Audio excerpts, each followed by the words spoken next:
Finding Emily has been out in UK cinemas for 7 days. I saw it 6 days ago, but I'm finally getting around to talking about it. Let's go.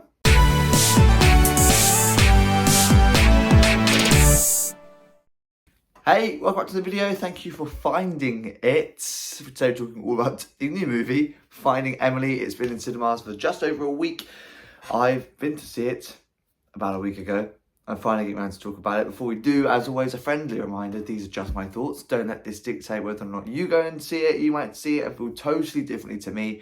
That is okay. Movies aren't made to cater for everyone. Without any further ado, we start talking about this. And this is a funny enough rom-com. I had a fun time with it. I enjoyed it. And yes, there were moments that were a little bit cringy. Yes, there are moments that were a little bit poorly acted, but on the whole, this is a pretty funny film. This is a pretty funny concept. It's a good enough rom-com, and I feel like with these sort of British films, there's always a sense of homeliness if you live in Britain. Like, I enjoyed watching this because it was set in Britain, and I get a little bit more out of it because it feels like the only way I can describe it is like more of a warm film because it feels homely. Like, we're driving on the left-hand side of the road, like there are road signs, like all of those little things just feel nice. They just feel nice, and it sort of adds to that kind of comfort within this film, I suppose.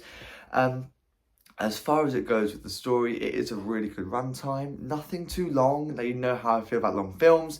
I like a quite short 90-minute film. This is just that. It's perfect. It doesn't need to be any longer than it is. It knows what it is, and it knows that it just needs to be this kind of sweet and short 90-minute rom-com, which is, like I say, what it is.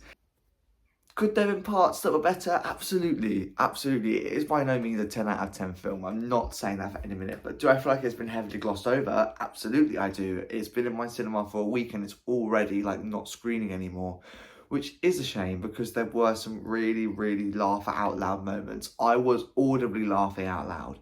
And sometimes you do that thing where you go, that's funny. No, like me and my friend were laughing out loud. It was funny.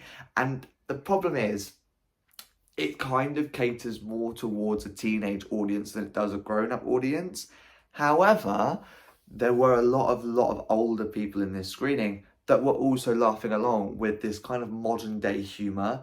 It takes the piss out of modern day humour, slang, Gen Z, like all of this modern day stuff is what it takes the piss out of, is what the humour style is aimed towards. Like, it is funny, and if you find that stuff funny, then this is going to be a perfect film for you. In terms of the comedy choices as well, there's a lot of jokes that kind of, if you don't find taking the piss out of people funny, you're not going to find it. So although you might be kind of the target audience in terms of the age bracket and the generation of this film, if you don't find taking the mick out of people funny, then you're not going to find this film funny either. There's a lot of swearing involved in jokes as well, if I recall correctly. I think there is. So, you know, depending on what your humour style is, obviously, it will depend on whether you find this funny. But in terms of like a generation target audience, you know, teenagers, young adults, is definitely where this film is going towards. And, you know, it's really, really good fun. It's a light-hearted, enjoyable time at the cinema. And to me, that's what I want. You know, I sometimes don't go into films expecting it to be this massive blockbuster that I'm going to really love. This was just a really fun little film that is basically does what it says on the tin. We're trying to find Emily. You know, did I question some plot twists? Absolutely. There were some little flaws in the plot and stuff that didn't really align. But you know what? You're just glossing over it because at the end of the day, it's a film about trying to find a girl. Is some of it a little bit far-fetched? Yeah, probably, but it's a film and you're not taking it that seriously. And it's kind of one of those films, I've said it in a handful of my movie reviews, that it's like a Sunday afternoon watch. It's one of those that you kind of watch on a Sunday. I did watch it on a Sunday, but it is one of those films. I did enjoy it. That's my thoughts, really. That's all I can say on Finding Emily. It's in cinemas across the UK right now. As always, before I wrap up this movie review, what do I say out of 10? Will it join this DVD collection? I'm going to give it a 7 out of 10. I enjoyed it very much so, but, you know, like I say, no 10 out of 10, but I did enjoy it. Will it join my DVD collection? Possibly. I don't feel like I would gain as much out of it having watched it a second time, so maybe not, but I I could see it being in my DVD collection. Do you know what I mean? And there are loads of collections in my DVDs that I wouldn't find funny the second time or as funny, but I still really enjoyed it, so I want to take my collection. So yeah, I can possibly see Finding Emily joining my DVD collection. So there you go. There's my thoughts on Finding Emily. Like I say, in cinemas across the UK right now. Please do check your local screening times, because my local cinema has cut screenings for it a week after its release.